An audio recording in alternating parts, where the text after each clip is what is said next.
Desire, Discipline, and the Self. A Stoic reflection on sex addiction. Hello there. This is a confession of a story that I thought would never be told. But I have to. I know that I'm not alone in this. For years, I battled with sex addiction. Problematic as it may seem, it didn't always look like it. But somewhere deep inside, I knew I was losing control. Chasing pleasure while running away from pain. Not to mention, I was not set free. Then comes Stoic philosophy. Wouldn't fix me, but opened my eyes. Today I would like to share how Stoicism helped me take back my power, certainly my power back from my addiction, from my urges, and from my past. Part 1. What is sex addiction really? Sex addiction is not just limited to sex. It is an escape. It needs filling to feel better, though it harms your life in the end. Some do with drugs or alcohol. Some do it with food. I was into sex, porn, and then fantasy. And the worst of all? I knew I could control it. I wasn't. It was the urges controlling me. Epictetus, a famous Stoic, once said, "No man is free who is not master of himself." I was not the master of myself. I was a slave to my desires. Part 2. What Stoicism has taught me. When I encountered Stoicism, a shift occurred. These ancient philosophers, Marcus Aurelius, Epictetus, and Seneca, spoke frequently about desire, control, and peace. They said the good life consisted in virtue, in living wisely, courageously, and temperately. Not pleasure, not comfort, virtue. Marcus Aurelius said, "You have power over your mind, not outside events. Realize this, and you will find strength." That quote hit very hard.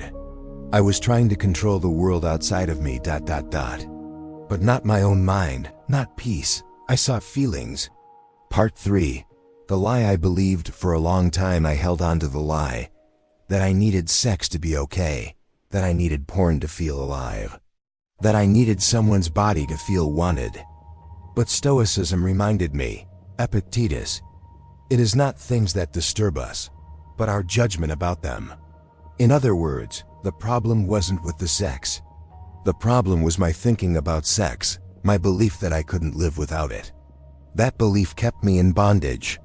But once I began changing my thoughts, my behavior began to change too. Part 4. When the urges come, here is what Stoicism shaped me into doing. It made me pause. An urge would come. I would breathe. If it is not true, do not say it. And I would ask myself, does this help me be the person I wish to be? Am I in control right now, or am I running? Marcus Aurelius told us, if it is not right, do not do it. I started asking myself, is this right? Is this true? Most of the time, the answer was no. What kind of a person do I want to be today? So I never obeyed, not all of the time. But I began to use self-control more and more. Part 5.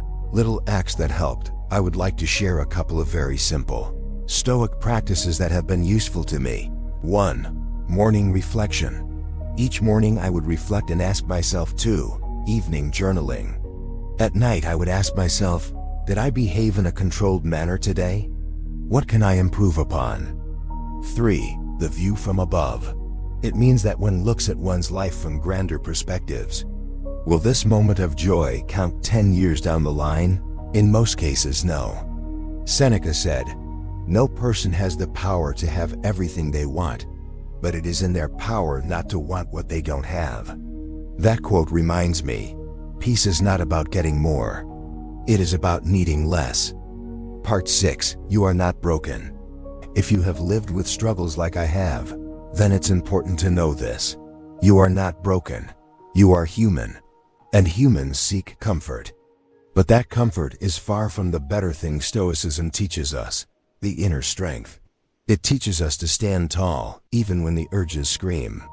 To choose freedom, not addiction. To choose reason rather than impulse. Marcus Aurelius said, the best revenge is not to be like your enemy. And I say, the best healing is not to be like your past. You can change. You can choose better.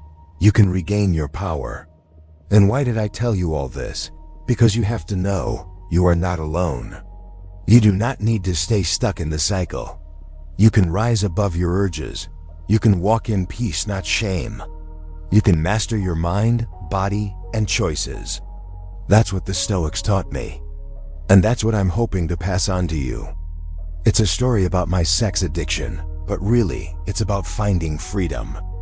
If this lit a fire in you, know that you are not alone and you are not powerless. Do take some time to think about this and write it down or share it with someone else who may benefit. And if you're on a similar journey, I would love to hear all about it in the comments. Let's continue to grow together, one choice at a time.